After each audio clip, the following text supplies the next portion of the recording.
Bangladesh is a democracy with regular elections and also frequent changes of government. But matching democracy with the national capacity and ownership required to implement the Paris principles is not always easy. Since 1991, we've seen a change of government every 5 years. So each time there is a change, we see a lot of new faces, starting of course with a completely new cabinet. We also see a reshuffling of civil servants. The way government changes take place have a negative impact on government's capacity. I think it's a fair comment to say that compared to the past, we've seen a decline both in the quality as well as in the performance of the bureaucracy. The capacity problem of the government also have a negative impact on the cooperation with development partners. The system in which they work is not always helpful. There are fairly destructive habits such as what is generally recognized also by government people themselves as excessive rotation of key staff, which means that it's difficult to build up corporate memory within an institution. In the past, we prided ourselves in an independent professional bureaucracy. So governments came and governments went, but the civil servants remained, and they remained in key positions. That is now unlikely to happen because there has been a politicization of the bureaucracy.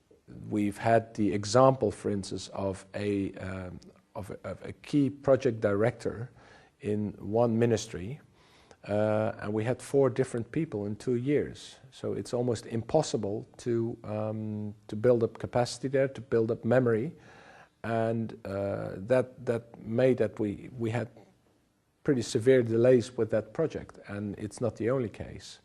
But also on the side of development partners, frequent change of staff is a problem.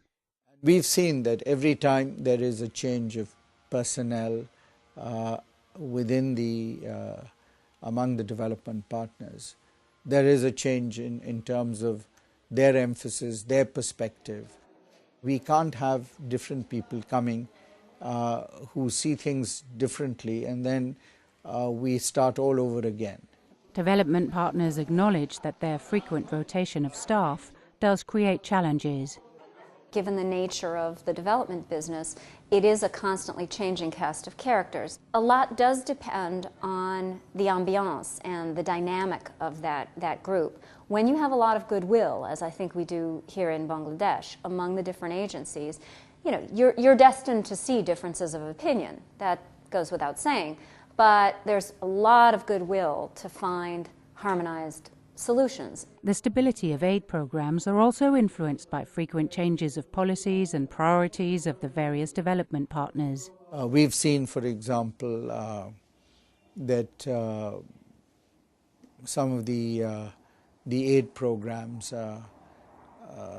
undertaken by DFID and the European Union, by USAID, all of whom are major contributors of assistance, are being constantly reviewed.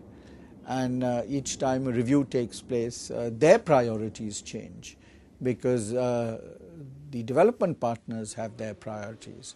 We've seen in the case, for example, of Canada, when the government changed in Canada, their economic assistance program changed, their priorities changed, which in turn had an impact on programs in Bangladesh.